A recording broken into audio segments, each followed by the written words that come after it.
എടാ ടിൻഡു, ടിൻഡു, എടാ നീ എന്തെടുക്കായിരുന്നു? എന്താ എടുക്കേണ്ടത് എന്ന് ആലോചിച്ച് കിടക്കുകയായിരുന്നു. എങ്കിലേ നിനക്ക് ഞാനൊരു ജോലി തരാം. നമ്മുടെ പഴയ വീട്ടിൽ വാടകയ്ക്ക് താമസിക്കുന്ന പുരുഷോത്തമൻ 3 മാസമായി വാടക തരുന്നില്ല. ചെന്ന് മേടിച്ചോണ്ട് വാ.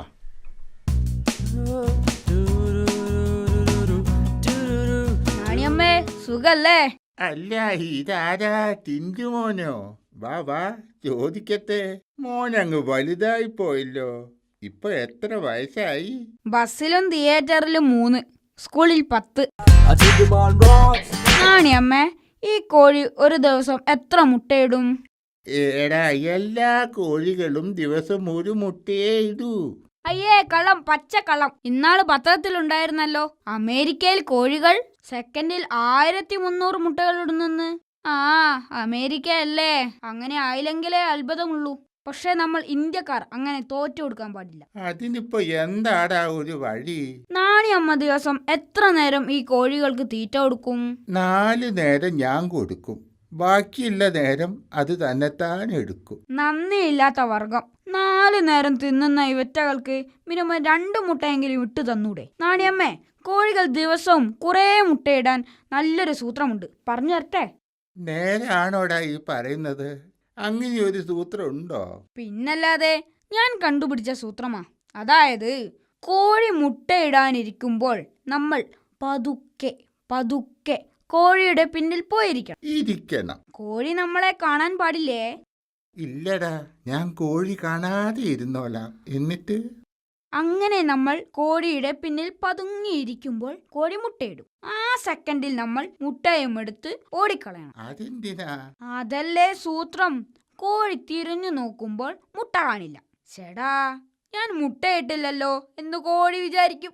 എന്നിട്ട് വീണ്ടും മുട്ടയിടും. അപ്പോഴും നമ്മൾ മുട്ടയെടുത്ത് ഓടിക്കളയും.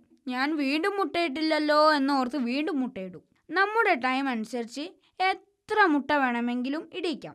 എങ്ങനെയുണ്ട് സൂത്രം? പോടാ കുരുത്തം കെട്ടവനെ, മനുഷ്യനെ വെറുതെ കൊതിപ്പിച്ചു. 10 രൂപ വീതം 4 പാക്ക് ബിസ്ക്കറ്റ്. 4 pack biscuit. 26 രൂപയുടെ അരി 1.5 കിലോ. 1.5 കിലോ. 10 രൂപയ്ക്ക് ചായപ്പൊടി. 5 രൂപയ്ക്ക് കടുക്. 2 രൂപയ്ക്ക് 4 തീപ്പെട്ടി. 4 രൂപയ്ക്ക് ഉലുവ. അത്രയും മതി. എത്ര രൂപയാവും? 74. ഞാൻ 150 രൂപ തന്നാൽ ബാക്കി എത്ര കാണും? 76 രൂപ. താങ്ക് യു ചേട്ടാ. അല്ല, സാധനം വേണ്ടേ? അയ്യോ, സാധനം വാങ്ങാനല്ല, ഇത് നാളത്തേക്കുള്ള ഹോംവർക്കാ. എക്സ്ക്യൂസ് മീ, നിങ്ങളാണോ ടിൻഡുമോൻ? അല്ല, ഞാൻ പ്രശസ്ത നാടക നടൻ പുരുഷോത്തമനാണ്. എങ്കിൽ ഞാനാണ് ടിൻഡുമോൻ. നിങ്ങൾ താമസിക്കുന്ന വീട് അദ്ദേഹത്തിന്റെ അച്ഛന്റെ പേരിലുള്ളതാണ്. 3 മാസത്തെ വാടക ഇദ്ദേഹത്തെ ഏൽപ്പിക്കാൻ അദ്ദേഹത്തിന്റെ അച്ഛൻ പറഞ്ഞിരിക്കുന്നു. അതുകൊണ്ടാണ് അദ്ദേഹം ഇപ്പോൾ വന്നിരിക്കുന്നത്. ഇപ്പോ കാശില്ല, പിന്നെ വാ. എടാ, ഞാൻ തെറ്റിയാൽ മൂർഖൻ. ഇന്നു വൈകുന്നേരത്തിനകം വാടക തന്നില്ലെങ്കിൽ പൊക്കിയെടുത്ത് ദൂരെ കളയും ഞാൻ. എടാ ചെക്ക, ആരെയാണ് നീ അപമാനിക്കുന്നത് അറിയാമോ? ഭാവിയിലെ സിനിമാ താരത്തെയാ. വർഷങ്ങൾ കഴിയുമ്പോൾ ആളുകൾ പറയും പ്രശസ്ത നടൻ പുരുഷോത്തമൻ താമസിച്ചിരുന്ന വീടാ ഇതെന്ന്, അറിയാമോ? ഇന്ന് വൈകുന്നേരത്തിനകം വാടക തന്നില്ലെങ്കിൽ നാളെ രാവിലെ മുതൽ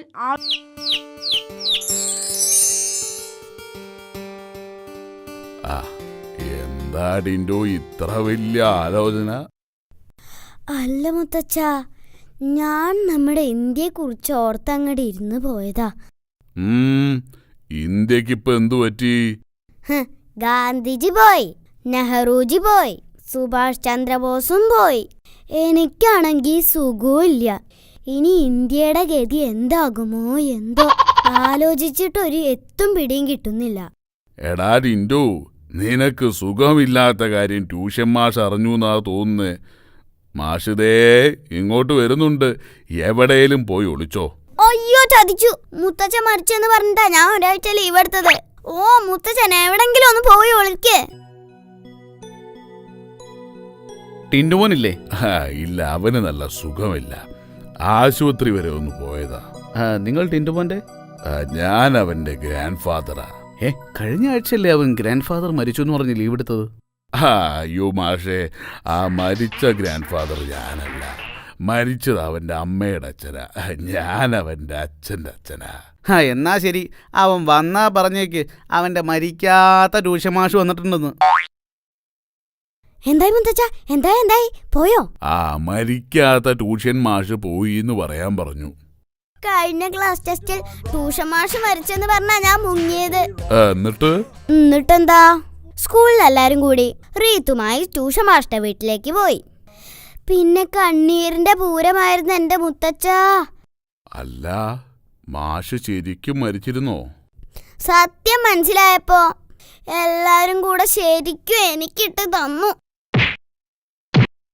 അങ്ങനെ ഞാൻ അവിടെ കരഞ്ഞ് കണ്ണീരിന്റെ പൂരമാക്കി. അതൊക്കെ പോട്ടെ, മുത്തച്ഛൻ എന്തു പറഞ്ഞ അവരെ തിരിച്ചയച്ചത്? ഈ മുത്തച്ഛൻ ആരാ മോൻ? മുത്തച്ഛൻ പറഞ്ഞു മരിച്ച് നിന്റെ അമ്മയുടെ അച്ഛനാണ്, ഞാൻ നിന്റെ അച്ഛൻ്റെ അച്ഛനാണെന്ന് പറഞ്ഞു. എന്നോടാ കളി. അയ്യോ ചതിച്ചു. ഇനി ഞാൻ നാളെ എങ്ങനെ സിനിമയ്ക്ക് പോകും? സിനിമയോ? ഞാൻ അച്ഛന്റെ അച്ഛൻ മരിച്ചെന്ന് പറഞ്ഞു നാളെ സിനിമയ്ക്ക് പോകാനാ വിചാരിച്ചത്. എല്ലാം കളഞ്ഞില്ലേ?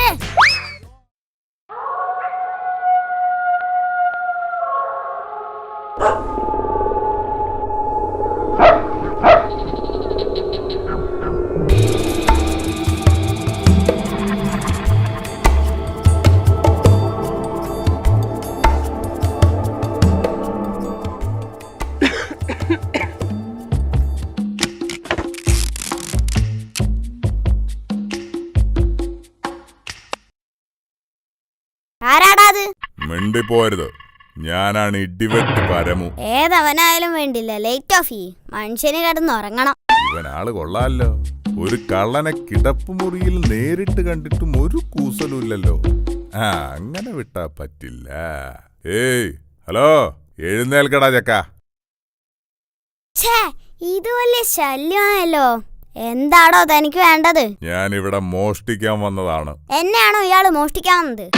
നിന്നെയല്ല, പണമാണ് എനിക്ക് വേണ്ടത്. വേഗം പറഞ്ഞോ, എവിടെയാ പണം വെച്ചിരിക്കുന്നത്? എന്റെ പൊന്നു ചേട്ടാ, ഇത് തന്നെ ഒരാഴ്ചയായിട്ട് ഞാനും അന്വേഷിക്കുന്നത്. കിട്ടിയിരുന്നെങ്കിൽ വയറ് നിറയെ ഐസ്ക്രീം കഴിക്കായിരുന്നു. ഏതായാലും ഉറക്കം പോയി.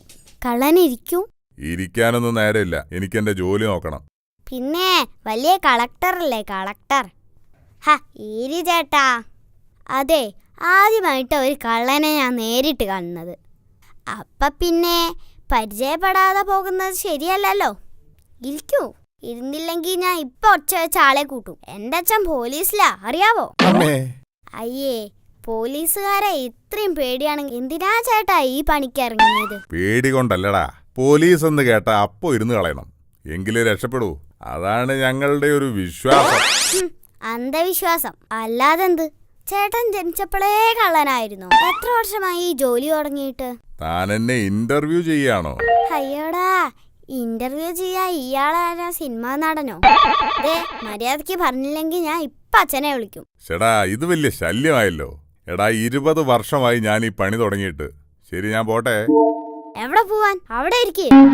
20 വർഷം കൊണ്ട് കൊറേ സമ്പാദിച്ചു കാണുമല്ലോ അല്ലേ? ഒരു സമ്പാദ്യം ഇല്ല, അങ്ങനെ ജീവിച്ചു പോന്നു മാത്രം. ഇതിലും നല്ലത് തനിക്ക് പോലീസിൽ ചേരുന്നതായിരുന്നു. പോലീസ് പിടിക്കുമെന്ന് പേടിയില്ലാതെ കാശുണ്ടാക്കി കൂടായിരുന്നോ എന്റെ അച്ഛനെ പോലെ? ആട്ടെ, എന്തൊക്കെയാ നിങ്ങളുടെ രീതികൾ? നേരത്തെ പറഞ്ഞതുപോലെയുള്ള വിശ്വാസങ്ങൾ വേറെയുമുണ്ടോ? ഭഗവാനെ, ഇതിലും ഭേദം എന്നെ പോലീസ് പിടിക്കുന്നായിരുന്നു. എടാ മോനെ, എന്നെ ഒന്ന് ഒഴിവാക്കടാ. ചേട്ടൻ കൊഞ്ചാതെ കാര്യം പറ, അല്ലെങ്കിൽ ഞാൻ ഇപ്പൊ അച്ഛനെ വിളിക്കും. കൂടുതൽ വിശ്വാസമൊന്നുമില്ല. 13-ാം തീയതി ഞാൻ കക്കാൻ പോവില്ല, അത്ര തന്നെ. അതെന്താ? 13 നിർഭാഗ്യമാ. 13-ാം തീയതി, 13-ാം നമ്പർ വീട്, 13-ാം നമ്പർ മുറി, ഇതൊക്കെ എനിക്ക് പ്രശ്നമാണ്. ഓരോ അന്ധവിശ്വാസങ്ങൾ. എങ്ങനെയാ ചേട്ടൻ ഇതിൽ എത്തിപ്പെട്ടത്? എന്റെ കാമുകി കാരണം. അവൾക്ക് എന്നും ഓരോ ആവശ്യങ്ങളാ. എനിക്കാണെങ്കിൽ ജോലിയും ഇല്ല. അങ്ങനെ മോഷ്ടിക്കാൻ ഇറങ്ങി. അത് ശരി, ചേട്ടൻ അവളെ തന്നെ കല്യാണം കഴിച്ചല്ലേ? അത് നിനക്കെങ്ങനെ മനസ്സിലായി?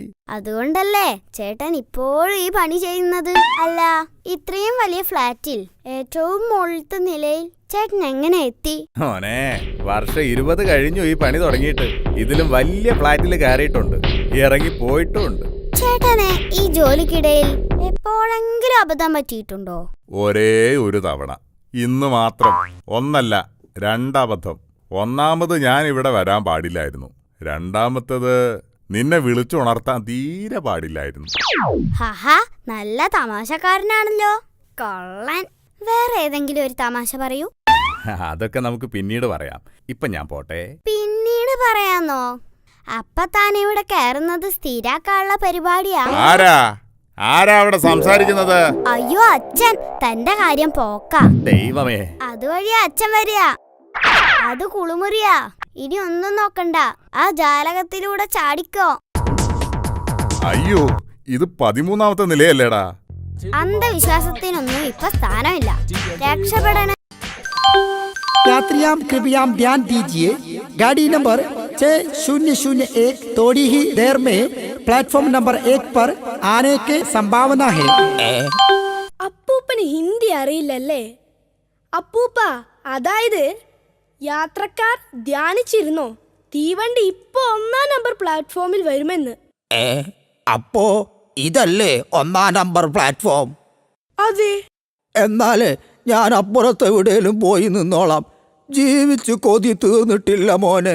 ജീവൻ വേണേൽ റെയിലിലോട്ട് ഇറങ്ങി നിന്നോ. വണ്ടി പ്ലാറ്റ്ഫോമിൽ കയറിയാലോ പൊടി പോലും കിട്ടില്ല.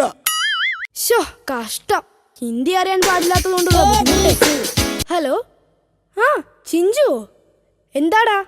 ഇല്ലടാ, ഞാനന്ന് കൊച്ചിക്ക് പോവുക. ഓ, നീ ഔട്ട് ഓഫ് സ്റ്റേഷൻ ആണല്ലേ? ഇല്ല, ഒരു 10 മിനിറ്റ് മുമ്പ് വരെ ഔട്ട് ഓഫ് സ്റ്റേഷൻ ആയിരുന്നു. ഇപ്പൊ ഞാൻ ഇൻസൈഡ് സ്റ്റേഷനാ. ഞാൻ സ്റ്റേഷന്റെ അകത്ത് കയറി. ഓക്കേടാ, ഞാൻ വന്നിട്ട് വിളിക്കാം. ബൈ.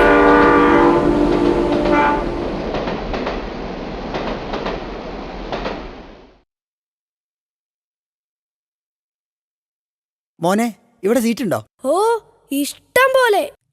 സീറ്റൊക്കെ ഫുള്ളാണല്ലോ. മര്യാദയ്ക്ക് മുന്നിലെ കമ്പാർട്ട്മെന്റിൽ കയറിയാ മതിയായിരുന്നു. ആ ചെക്കനോട് ഞാൻ ചോദിച്ചതാണല്ലോ. എടാ, ഞാൻ നിന്നോട് സീറ്റ് ഉണ്ടോന്ന് ചോദിച്ചല്ലേ കയറിയത്. താനെന്താ ആളെ കളിയാക്കുക? ചേട്ടൻ എന്താ കണ്ണ് കണ്ടൂടെ? ഈ കാണുന്നതൊക്കെ സീറ്റ് അല്ലാതെ പിന്നെന്താ? അതിനിതൊക്കെ ഫുള്ളല്ലേ. ചേട്ടൻ സീറ്റ് ഉണ്ടോന്നല്ലേ ചോദിച്ചുള്ളൂ, അല്ലാതെ സീറ്റിൽ ആളുണ്ടോന്ന് ചോദിച്ചില്ലല്ലോ.